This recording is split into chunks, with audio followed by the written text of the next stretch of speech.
जिंदाबाद। परम पूज्य डॉक्टर भीमराव अम्बेडकर जी अमर रहे। परम पूज्य डॉक्टर भीमराव अम्बेडकर जी अमर रहे। मानवर काशीराम जी अमर रहे। लोगों को सबसे पहले मैं आप लोगों को ये कहना चाहूंगी कि अपने देश को आजाद हुए व भारतीय संविधान को भी लागू हुए अब यहाँ वर्षों बीत चुके हैं और इस लंबी अवधि में केंद्र व आपके प्रदेश में भी यहाँ विभिन्न विरोधी पार्टियों की सरकारें रही हैं। लेकिन दुख की बात यह है कि इस दौरान यहाँ सभी विरोधी पार्टियों की रही सरकारों में आपके प्रदेश सहित पूरे देश में भी सर्व समाज में से विशेषकर दलितों, आदिवासियों, पिछड़े वर्गों, मुस्लिम व अन्य धार्मिक अल्पसंख्यकों के साथ साथ गरीबों, मजदूरों, किसानों, छोटे व्यापारियों एवं अन्य मेहनतकश लोगों का भी पूर्ण रूप से विकास व उत्थान आदि नहीं हो सका है। जिनकी सरकारों की नीतियों व कार्यशैली को अब इन्हें और ज्यादा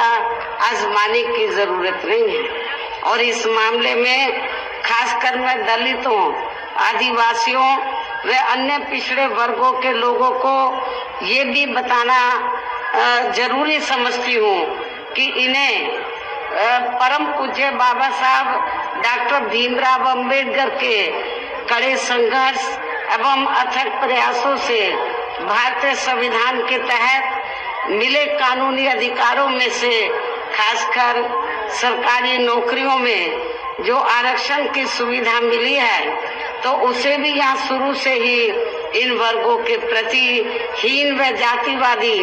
मानसिकता रखने वाली सभी विरोधी पार्टियों की रही सरकारें प्रभावहीन बनाने में तथा इसे अब धीरे धीरे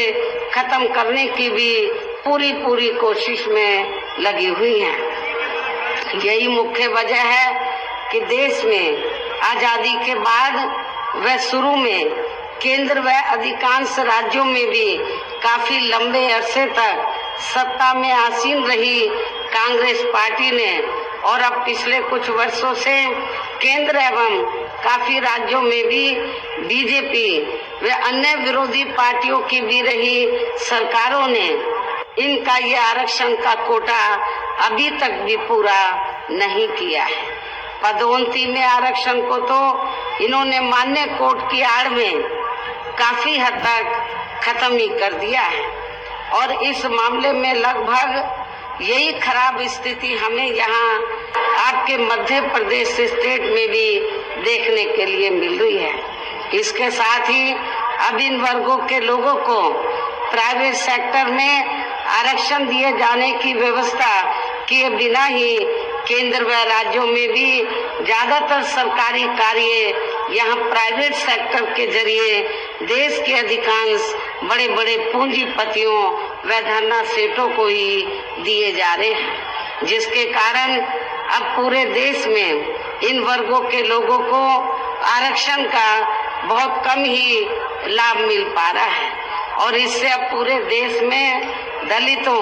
व आदिवासियों के साथ साथ अन्य पिछड़े वर्गों को भी काफी ज्यादा नुकसान हो रहा है। जबकि अन्य पिछड़े वर्गों के लोगों को ये भी मालूम होना चाहिए कि इन्हें मंडल कमीशन की रिपोर्ट के तहत आरक्षण की ये सुविधा केंद्र में कांग्रेस पार्टी की रही सरकार में नहीं मिली है, बल्कि बीएसपी के कड़े संघर्ष एवं अथक प्रयासों से ही केंद्र में रही श्री बीपी सिंह की सरकार में इन्हें ये सुविधा मिली है, जिसका अब यहाँ जातिवादी विरोधी पार्टियों की सरकारें इन्हें पूरा लाभ नहीं दे पा रही है। और यहाँ मैं आप लोगों को ये भी बता देना चाहती हूँ, अब चुनाव के दौरान खास तौर से कांग्रेस पार्टी के बड़े नेता ये कहते हैं कि अति पिछड़े वर्ग को पूरा लाभ दिलाने के लिए जातीय जनगणना होनी चाहिए। जातीय जनगणना, लेकिन शायद इन्हें ये मालूम होना चाहिए और अपने लोगों को भी ये मालूम होना चाहिए कि जब अंग्रेजों के जाने के बाद केंद्र में लंबे अरसे तक कांग्रेस पार्टी पावर में रही, तो कांग्रेस पार्टी की हुकूमत के दौरान सबसे पहले पिछड़े वर्ग के लोगों को आरक्षण देने के लिए तो जो सर्वे हुआ था, काका कालेलकर की रिपोर्ट आई, उसे कांग्रेस पार्टी की सरकार ने उस समय लागू नहीं किया। उसके बाद मंडल कमीशन की रिपोर्ट आई, उसे कांग्रेस पार्टी की सरकार ने लागू नहीं किया। तो जो कांग्रेस पार्टी अति पिछड़े वर्गों की मंडल कमीशन की रिपोर्ट को जिसने लागू नहीं किया, काका कालेलकर की रिपोर्ट को लागू नहीं किया,